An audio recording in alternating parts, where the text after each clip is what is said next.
It's been said here, but today is the one-month anniversary of Hamas's horrific attack on the world's only Jewish state.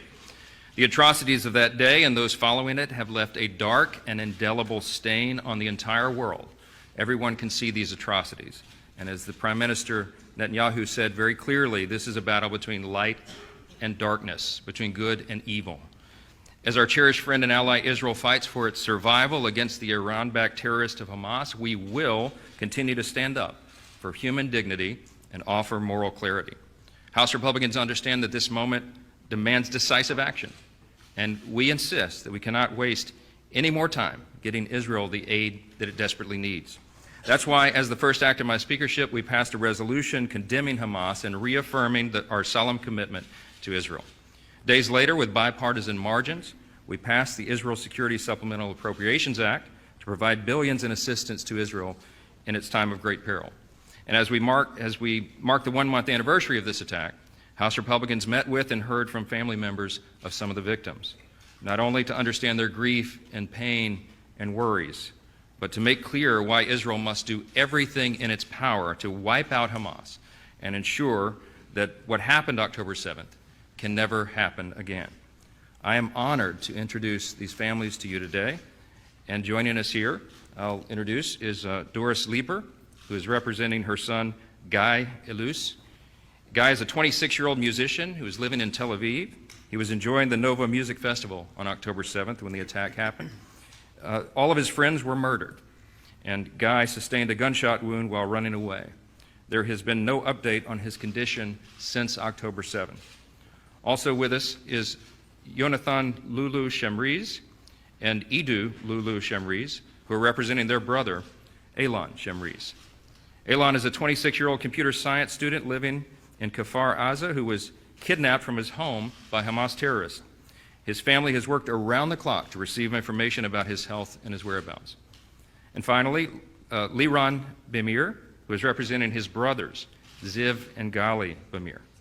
Ziv and Gali are 26-year-old twin brothers, both working in the music, sound, and lighting industry. They are inseparable best friends and young adults who love traveling the world. They were abducted from their home on October 7th, and the family has received no update on their health since. I would ask them to come forward, and we'll start with Ms. Doris. If you'd like to speak for a moment, we'd invite you to do so. Good morning. Today, the House Republican Conference is joined by the families of 4 of the over 200 hostages taken by barbaric Hamas terrorists on October 7th. As a mother, sister, and daughter, my heart breaks for the unspeakable pain they are enduring every second of every day. On this issue of standing with Israel and these families, there can be no moral equivocation. As Israel's Prime Minister Netanyahu stated last week, this war is, quote, between the forces of civilization and the forces of barbarism. It is a time for everyone to decide where they stand, end quote. Horrifically, the Jewish people have suffered their bloodiest days since the Holocaust, with acts of inhumane evil committed by Hamas terrorists backed by Iran. In fact, this week marks 85 years since Kristallnacht, the pogroms unleashed during the Night of Broken Glass, and the aftermath they wrought shocked the conscience of the globe and led then U.S. President FDR, Franklin Delano Roosevelt, to proclaim, quote, I myself could scarcely believe that such things could occur in a 20th century civilization. The unspeakable atrocities of today have been met by some with callous cruelty in our own 21st century United States. Posters of innocent victims have been ripped down. American universities failing to protect their Jewish students from intimidation, harassment, and violence. And just yesterday, an elderly Jewish man in Los Angeles was beaten to death by a pro-Palestine protester. Hear this loudly and clearly. House Republicans stand with these families next to us. We stand with the Jewish community, and we stand like a rock, as our speaker said, with our most precious ally, Israel. We will do everything in our power to ensure that Israel has the resources to return every last hostage to their family from these Hamas terrorists. With that, I am honored to introduce our Speaker of the House, a great friend of Israel, Speaker Mike Johnson. We want to thank these families again for their courage and their willingness to share your harrowing stories. And I will say again and reiterate once more, we will stand against these atrocities, and we will stand with Israel, and we'll stand with each of you and your families. We'll be praying for you, and we'll be taking action, because that's what we're going to do here. That's what's called for. As you just heard from the very powerful testimony of the families of those who have been taken hostage on October 7th, the barbarism that had taken place. You know, I'm a father. I've got my prepared remarks, but I'm a father. And I can't imagine the amount of pain and grief that many of these families are facing. And very much like we won't forget America's 9/11, nor should we ever forget Israel's October 7th. I want to thank House GOP leadership and the team for everything that you guys are doing, and we will continue our prayers this morning for those families.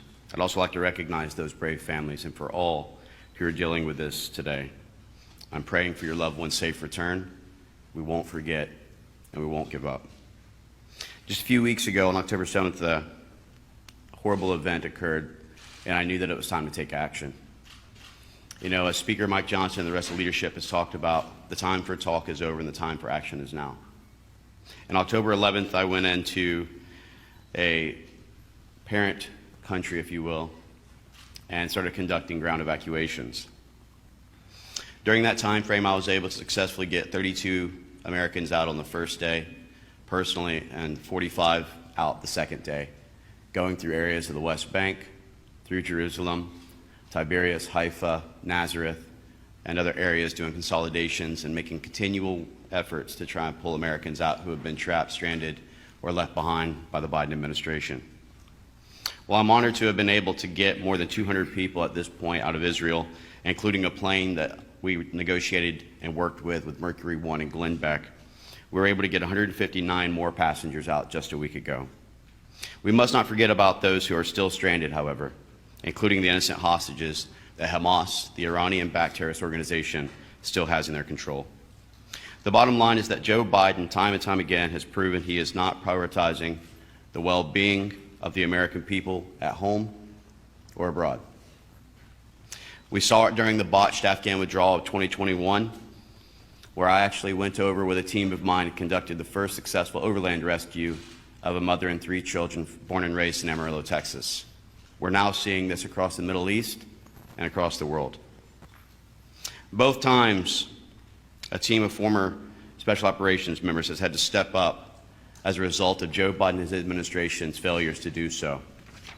While I was on the ground in Israel, I heard horror stories from the Americans who were trying to get home with no support from the State Department. And in many cases, when they would request support, they would receive an electronic form and no further follow-up. 2.5 weeks after we've gotten people out from Israel, now the State Department is trying to contact them to determine their whereabouts. They were faced with extremely limited options for travel. We're receiving absolutely no correspondence from the embassy itself. And under Joe Biden's failed foreign policy agenda, we've emboldened adversaries like the Iran-backed Hamas terrorist organizations and left our key allies vulnerable in their positions today. It has now been over a month since Hamas terrorists took innocent American hostages, and yet we have no resolution and no plan or strategy by the administration. To the families that were here with us today, I want to say that I'm praying for the safe return of your loved ones, and will continue to work with my colleagues here in the GOP leadership to hold Biden's administration accountable for their failures to protect the American lives in Afghanistan and Israel. We will not stop putting pressure on Joe Biden's administration to bring these innocent Americans home so that they can reunite with their loved ones. I want to thank you all for covering this. God bless you. God bless this leadership. God bless this great country. And it's heartbreaking when you listen to the stories of Doris, of so many others. Last Friday we had some other family members of those who were slaughtered on the 7th, those who still have hostages that are taken in Gaza, and all they want is their family members back. This Republican majority will continue to stand with Israel in their right to defend themselves, to eliminate Hamas, and to get the hostages back. This is not a time to be talking about ceasefires, pauses. Hamas gave that up on the 7th when they went into villages and slaughtered people, when they attacked music festivals, peaceful music festivals, mowing down people, taking more hostages, including American citizens too. And so this is a war.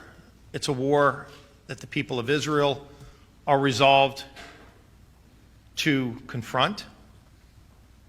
It's a war that we here in the United States are going to stand with Israel every step of the way to make sure these families get the relief they need, to get their family members back. Hopefully, pray to God their family members are still alive.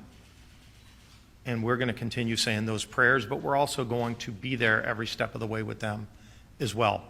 So our resolve has never been stronger. We need to stand with Israel. We need to stand up against the anti-Semitism that we continue to see here.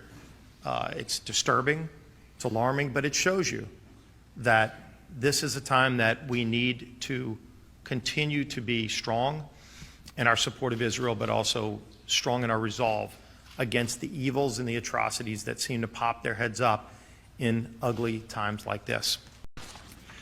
1 month ago today, the world watched as Hamas terrorists committed the worst massacre of Jewish people in a single day since the Holocaust. They burned babies alive, gunned down innocent civilians, slaughtered families, and took hundreds of civilians hostage, including women, children, and the elderly. The stories we have heard from that day are heartbreaking and haunting, but we must not forget them. Today we have the honor of being joined by several families, having been joined by several families who had their own loved ones taken hostage by Hamas. They bravely share their stories so that we won't forget, and the world won't forget, what kind of barbaric evil Israel is fighting against. To the families that were here with us, I want you to know that House Republicans are with you, and we join you in calling for the safe return of your family members and all hostages from Gaza. And to everyone else listening, let me be very clear. The state of Israel has a right to exist and to defend its people. And Israel is completely justified in its mission to eradicate Hamas once and for all. So long as Republicans are in the majority, this House will proudly stand with Israel.